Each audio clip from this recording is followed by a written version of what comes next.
अऊज़ु बिल्लाहि मिनश शैतानिर रजीम।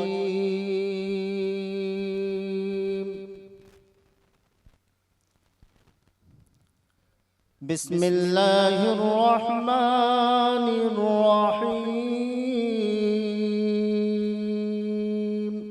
मेरे भाइयों, मुझे खुशी हो रही है इस मौके पर कि हमारे दरमियान कुछ ऐसे होनहार बच्चे और तालिब इल्म मौजूद हैं जिनके अंदर न सिर्फ दीनी जज्बा है बल्कि इस तालिब इल्मी की दौर से ही उनके अंदर ये ईमानी गैरत और हरारत मौजूद है कि वो ये चाहते हैं कि कौम मिल्लत की वो खिदमत कर सकें अपने तहरीर के जरिए, अपनी तकरीर के जरिए, अपनी जुबान के जरिए, अपने अमल के जरिए।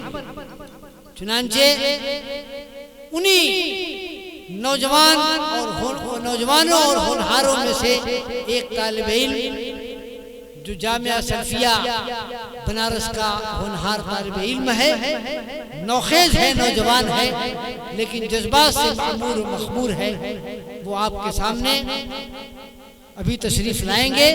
लेकिन कब्ल इसके कि मैं उस होनहार तालिब इल्म अब्दुल रहमान अजीज सल्फी को मैं आवाज़ दूं, मैं इल्तिमास करूँगा आज के इस बज़्म के इस इजलास के सदर बावकार से कि आप अपने सदारती खिताब से हम सबको महसूस फरमाएं। मौलाना मोहम्मद मजहर अल आज़मी हफ़िज़हुल्लाह व तवल्ला।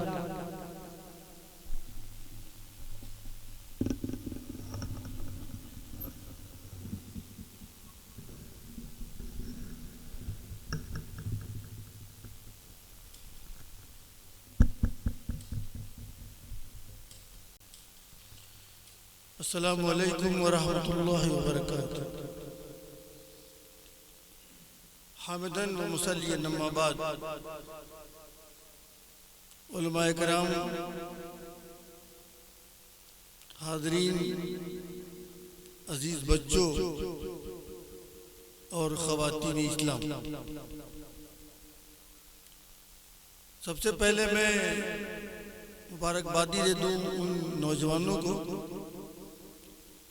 जिन्होंने आज का ये प्रोग्राम सजाया है, बुलाया है और हम सबको इकट्ठा होकर किताब व सुन्नत की बात करने, कहने और सुनने की राह मुतय्यन की है।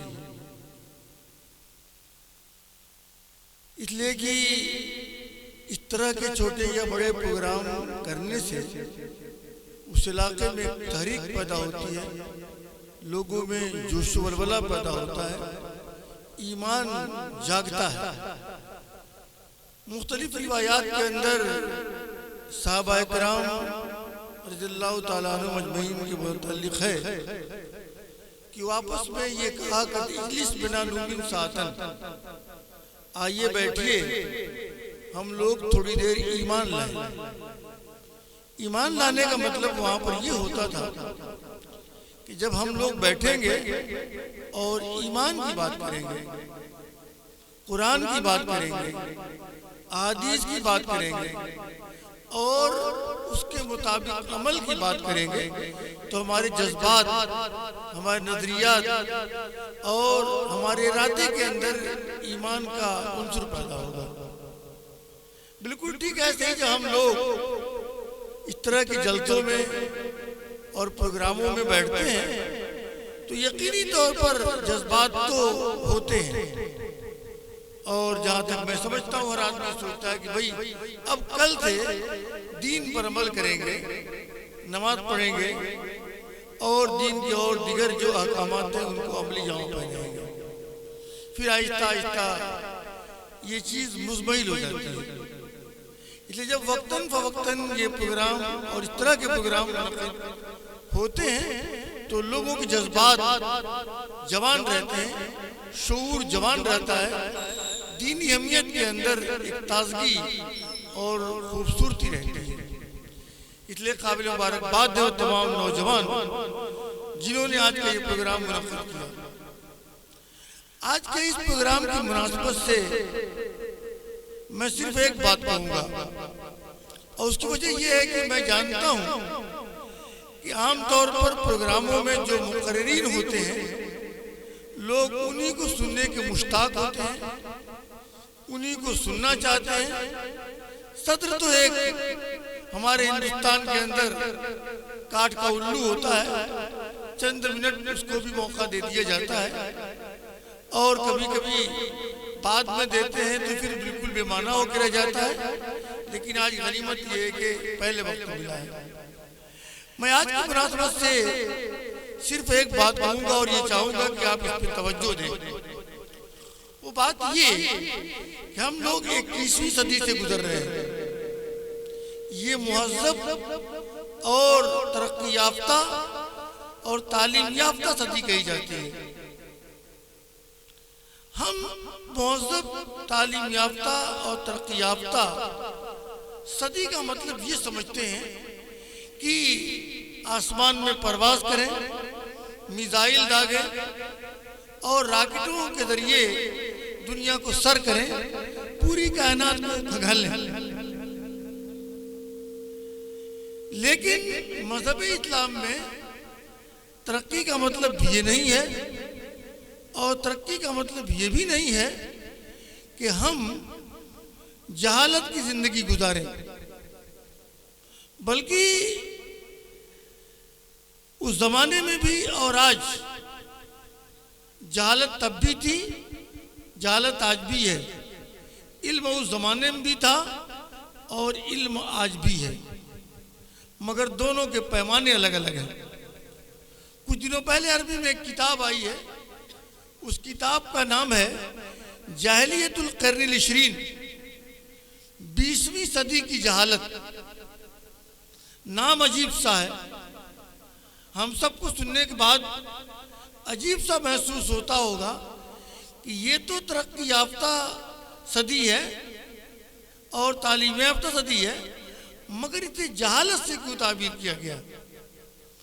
मगर मुसन्निफ ने बड़ी दकीक़त संजी और बड़ी बारीक बीनी और बहुत ही ज़्यादा लताफत के साथ ज़माने जाहिलियत और इस दौर का मुआवजा किया है, और मुआवजा करके ये साबित किया है कि उस दौर के मुकाबले में हम लोग ज़्यादा जाहिल हैं। उसने मिसाल क्या दी है, इस पे आप ध्यान दें, और मैं उसी मिसाल को आपके ज़हन क़ुलूब में मरकूज़ करना चाहता हूँ। कुरान ने इस बात की वजाहत की है कि अहले अरब अल्लाह को एक मानते थे, मगर उसके साथ बहुत सारे बुतों की परस्तिश करते थे। ढेर सारे बुत थे। आपने बार बार ये सुना है कि 360 तो सिर्फ खाना काबा के अंदर थे और भी इसके अलावा थे। इतने ज्यादा माबूदाने बातिला को मानने के बावजूद जब कभी ये समुंदर का सफर करते थे और उनकी कश्ती, उनकी नाव और उनका जहाज थपेड़े खाता, हिचकोले खाता, भंवर में फंस जाता, बचने की कोई उम्मीद और कोई चांस न होता, तो उसे फिर अपने किसी माबूदे बातिल को नहीं, एक अल्लाह को पुकारते थे। उनको उस वक्त इस बात का होश आ जाता था कि अब यहाँ से बचाने वाले लातो उज़्ज़ा नहीं है और दूसरे माबूदाने बातला नहीं जिनको हम पत्थर का बना के पूजा करते हैं, बल्कि अगर आज हमें कोई बचा सकता है तो सिर्फ एक सुपर पावर, एक अल्लाह, वही कादिर मुतलक है, वही बचा सकता है। इसलिए जाहिल होने के बावजूद, ज़माने जाहिलियत के अंदर जीने के बावजूद उनके अंदर इतना शऊर था, इतनी आगाही थी, इतना इल्म था और इतनी तमीज़ थी कि इस वक्त में अब किसी और को नहीं बल्कि कादिर मुतलक को पुकारना चाहिए, और वो जाहिल लोग पुकारते थे कादिर मुतलक। उसने एक मिसाल ये दी है और उसके बाद उसी का मुआवजा किया है, कंपैरिजन किया है असरे हादिर से, और उसने ये दिखलाया है कि बहुत सारे मुसलमान एक अल्लाह को मानते हैं, उस पर ईमान रखते हैं, उस पर ईमान रखते हैं, उसके लिए नमाज पढ़ते हैं, उसके लिए रोज़ा रखते हैं, तौहीद का गुण गाते हैं। मगर आम तौर पर किसी मुसीबत में फंस जाते हैं, बच्चा नहीं हो रहा है, बीमारी तवील हो गई है, कारोबार फेल हो गया है, या और बहुत सारे मसाइल पैदा हो गए हैं, दुआ कर रहे हैं। उन्हें ये एहसास हो रहा है कि मैं तो एक ज़माने से दुआ कर रहा हूँ, मगर कोई सुनने वाला लगता है कि नहीं है। और उसके बाद फिर एक माबूद को, माबूद बरहक को, माबूद हकीकी को छोड़कर किसी कब्र पे चला जाता है, किसी कब्र पे जाता है और वहाँ जाके सजदे करता है, रोता है, गिड़गिड़ाता है। खुदा ना खास्ता अगर बच्चा पैदा हो गया तो फिर मगन हो जाता है। उसने इसी बात का मौजना और कंपैरिजन किया कि आज का पढ़ा लिखा इंसान एक अल्लाह को मानने के बावजूद जब मुसीबत में फंसता है तो माबूदाने बातिला के पास जाता है, जिनके पास कोई ताकत नहीं, कोई कुव्वत नहीं, कोई एनर्जी नहीं, कोई पावर नहीं, वो कुछ भी नहीं कर सकते। और ज़माने जाहिलियत के लोग जाहिल होने के बावजूद जब मुसीबत में फंसते थे एक अल्लाह को पुकारते थे। अब आप खुद फैसला कीजिए कि जाहिल कौन है। उस सदी का जिसे हम दौरे जहालत कहते हैं उसे जाहिल कहा जाए, या इस सदी के लोगों को जाहिल कहा जाए जिसे हम दौरे तालीम याफ्ता कहते हैं। यकीनी तौर पर यह बात बिल्कुल दो टूक कही जा सकती है कि आज का तालीम याफ्ता शख्स उनके मुकाबले में ज़्यादा जाहिल है। और आप अच्छी तरह जानते हैं, इस बात को समझते हैं। आपके समाज में, आपकी सोसाइटी में, आपके मुआशरे में, आपके घर में और आपके इलाके में एक आदमी अगर गलती करता है तो लोग कहेंगे भाई वो तो जाहिल आदमी, छोड़ो उसको। लेकिन कोई पढ़ा लिखा आदमी गलती करता है तो ये कहा जाता है कि भाई तुम तो पढ़े लिखे थे, तुम तो जानते थे, तुमको तो इल्म था, तुम्हारे पास तो शऊर था, तुमने ऐसा क्यों किया। गोया कि ये बात समझी जाती है और हर आदमी समझता है कि किसी पढ़े लिखे आदमी का गलती करना उस आदमी के मुकाबले में जो जाहिल है ज़्यादा संगीन है, ज़्यादा खतरनाक है, ज़्यादा मायूब है, ज़्यादा तकलीफदेह है और ज़्यादा काबिल मजम्मत है। इसलिए अगर उस दौर के लोगों ने जहालत की तो आज का ये तालीम याफ्ता दौर उसके मुकाबले में ज़्यादा जाहिल है, ज़्यादा संगीन हालात से गुजर रहा है और उनसे बड़ी हिमाकत कर रहा है। जराइम होते हैं। ऐसा बिल्कुल नहीं है कि अगर एक मुजरिम पढ़ा लिखा हो, मुहज़्ज़ब हो और अच्छे लिबास और वज़ा क़ता में हो और वो कोई जुर्म करे तो उसको हल्का जुर्म कहा जाएगा। अगर एक शख्स रोड पे चल रहा है, एक आदमी भतरी तलवार लेके आता है, निहायत पुराने लिबास में मलबूस है, उसकी गर्दन मार देता है, आप उसे मुजरिम कहेंगे, आप उसे कातिल कहेंगे। लेकिन अगर एक आदमी मर्सिडीज से उतरे, बेहतरीन किस्म का लिबास पहने हुए है और एक आतिशी और हथियार निकालता है और उम्दा किस्म का गिरा कद्र पिस्टल निकालता है और किसी आदमी की जान ले लेता है, तो क्या आप उसे मुजरिम नहीं कहेंगे कि वो बड़ा पढ़ा लिखा लग रहा था, मुहज़्ज़ब लग रहा था, दौलतमंद लग रहा था? नहीं, दोनों ने जुर्म बराबर किया है। कातिल दोनों हैं, दोनों ने बराबर का जुर्म किया है। बल्कि एक आदमी जो पढ़ा लिखा मुहज़्ज़ब है या उसके मुकाबले में ज़्यादा। इसलिए आज के दौर के अगर लोग, आज के दौर में जीने वाले लोग अगर जहालत पर आमादा हैं तो मैं समझता हूं कि दौरे जाहिलियत की जहालत से ये बड़ी जहालत है। मैं इस पस मंज़र में आपको बात बताना चाहता हूं, कहना चाह रहा हूं कि किताब और सुन्नत की तालीमात बिल्कुल बेलारैब है। कुरान ने क्या कहा? अलिफ लाम मीम ज़ालिकल किताबु ला रैब फी। कुरान की तालीमात और अहादीस सहीहा की तालीमात बिल्कुल क्लियर और साफ है।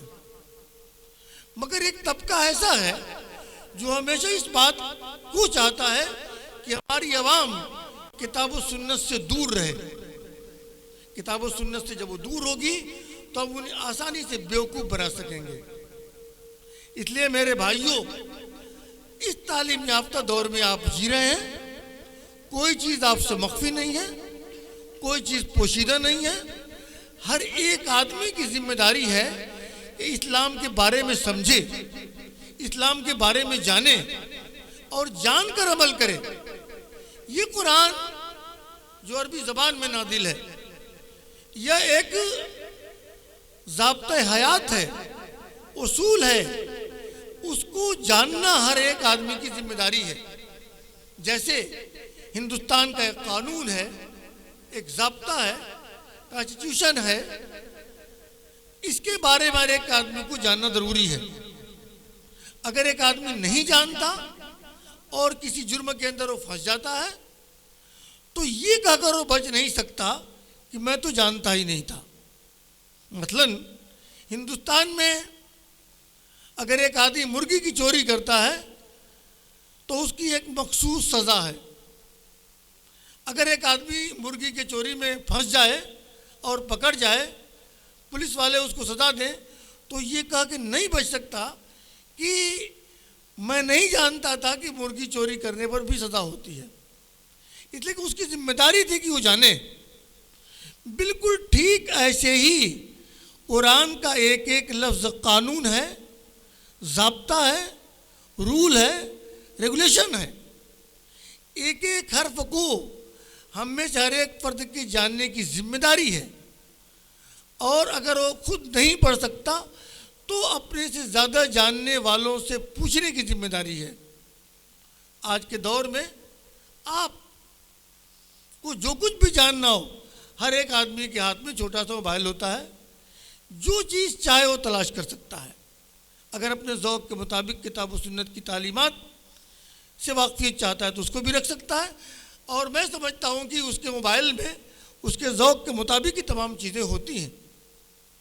इसलिए आज आपकी ज़िम्मेदारी है कि इस्लाम जो आपको मिला है और हमारे असलाफ की कुर्बानियों से मिला है। अभी आपने तौहीद के मौजू पर तकरीर सुनी और ये बात आपको मालूम हुई कि हमारे असलाफ ने, सहाबा किराम और सहाबियात ने दीन के लिए किस तरह अपनी जान दी है, तब हम तक ये इस्लाम आया है। इस इस्लाम पर अमल करने की जिम्मेदारी हम सब की है, मगर आंख बंद करके नहीं, आंख खोल कर, इस बात को जानकर कि क्या सही और क्या गलत है। आज के दौर में कोई आपको गुमराह नहीं कर सकता। आज के दौर में कोई आदमी किसी गलत रास्ते पर नहीं ले आ सकता। आपकी जिम्मेदारी है किसी मौजू पर आपको जानना हो तो बिला तकल्लुफ उलमा किराम से पूछिए। और सिर्फ पूछिए नहीं, बल्कि उस मौजू पर आप ये पूछिए कि सही रिवायत आपके पास बतौर दलील क्या है। जिस दिन हमारी आवाम पे ये शऊर पैदा हो जाएगा कि वो इस बात को जाने कि कुरान के अंदर क्या तालीमात है और सही हदीस में क्या तालीमात है, तो दुनिया का कोई शख्स उसे गुमराह नहीं कर सकता। और अगर आज वो गुमराह है तो इस गुमराही में उसकी जिम्मेदारी है। कुरान ने बड़ी सराहत के साथ कहा कि या अय्युहल्लज़ीना आमनू अतीउल्लाह व अतीउर रसूल, क्या ईमान वालो अल्लाह की और उसके रसूल इन दोनों की इताअत करो। ने फरमाया था कि तरक्तु फीकुम अमरैन लन तदिल्लू मा तमस्सक्तुम बिहिमा, कि मैं इस दुनिया से तुम दोनों के लिए दो चीज़ें छोड़ के जा रहा हूँ, एक तो कुरान है और दूसरी हदीस है। इस दोनों किताबों के अंदर दुनिया और आखिरत की कामयाबी का तमाम गुण, तमाम राज, तमाम उमूर और तमाम हिकमत की बातें पोशीदा हैं। जो लोग हमें और हमारी इस नस्ल को गुमराह करना चाहते हैं और उन्हें बजाय बताने के सही बातों को गलत हवाले देते हैं या ये बात कह के टाल देते हैं कि भाई आपके समझने की चीज़ नहीं है। ये गोया कि अवाम को गुमराह करने की बात है। कुरान आसान किया गया है, हर एक आदमी की समझने की चीज़ है। ख़ास तौर पर मैं नौजवान तबके से ये बात गुजारिश के तौर पर कहूँगा कि आपके अंदर ये शऊर पैदा होना चाहिए कि आप जो कुछ भी पढ़ते हैं, जो नमाज भी, रोज़ा भी, हज भी, ज़कात भी, जो कुछ भी आप अमल करते हैं उसके बारे में जानिए। और अगर किसी से पूछते हैं तो दलाइल के साथ पूछिए। दलील अगर वो नहीं देता है तो इसका मतलब ये हुआ कि उसका मामला इस मामले में सही और सही नहीं, कमज़ोर है। और एक मुसलमान सही मतलब और सही दीन पर अमल करने वाला वो किताब व सुन्नत को अपने दांत से पकड़े हुए होता है, अपने हाथ से पकड़े हुए होता है। नौजवानों की, आपकी, हमारे अजीज़ बच्चों की, ख़वातीन की, सबकी जिम्मेदारी है।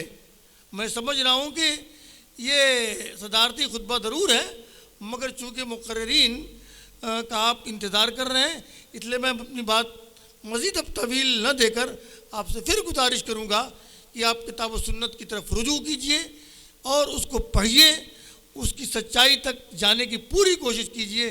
जिस दिन आपके अंदर ये तलब पैदा हो जाएगी, ये तड़प पैदा हो जाएगी, ये जानने का शौक़ पैदा हो जाएगा और ये जानने का ज़ौक़ पैदा हो जाएगा कि सही दिन क्या है, उस दिन फिर आपको कोई गुमराह नहीं कर सकता। गुमराह करने वाले ख़ुद किनारे लग जाएंगे। इसलिए दुआ करना चाहिए कि अल्लाह ताला हम सबको दीन की सही समझ दे और किताब व सुन्नत पर अमल की तौफीक बख्शे। वमा अलैना इल्लल बलाग। वस्सलामु अलैकुम वरहमतुल्लाहि वबरकातुहू।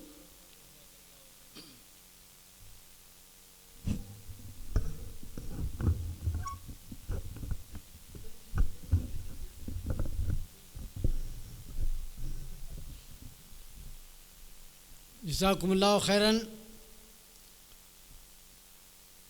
सदारती ख़िताब आप समाअत फरमा रहे थे। इस दौर की जहालत और दौर जाहिलियत की जहालत क्या में क्या फ़र्क है और उसकी क्या हकीकत है। अल्लामा इक़बाल ने बहुत पहले और बहुत ही सच कहा था कि ढूंढने वाला सितारों की गुज़रगाहों का अपने अफकार की दुनिया में सफ़र कर न सका, और जिसने सूरज की शुआओं को गिरफ़्तार किया ज़िंदगी की शब तारीख सहर कर न सका, और अपनी हिकमत के खमो पेश में उलझा ऐसा आज तक फ़ैसला नफ़ो ज़रर कर न सका। चाँद और सितारों पे पहुँचने और छलांग लगाने की कोशिशें मुसलसल हो रही हैं और तरक्की पर फ़ख्र गुरूर और फ़ख्र मबाहात जो किया जा रहा है वो अपनी जगह पर है, लेकिन उसके बावजूद हकीकत की दुनिया में हम कितने अंधे हैं और कितने पिछड़े हुए और बिछड़े हुए हैं, सदारती ख़िताब से आपने अंदाज़ा लगाया होगा। इसीलिए फ़ज़ा इब्न फ़ैज़ी ने कहा था कि ये हिकमत यूनानी भी गलत, वो फ़लसफ़े रूमी भी गलत, सूफ़ी की रियादत भी धोखा, वाइस की हमादानी भी गलत, जब तक न दलील राह बने ये सुन्नत व कुरान है लोगों। यही असल है, किताब व सुन्नत यही मशाल राह है, यही राह हिदायत है, और इसी की तरफ हमें हर हाल में मायल होना और इसी पर गामजन होना है। बहरकैफ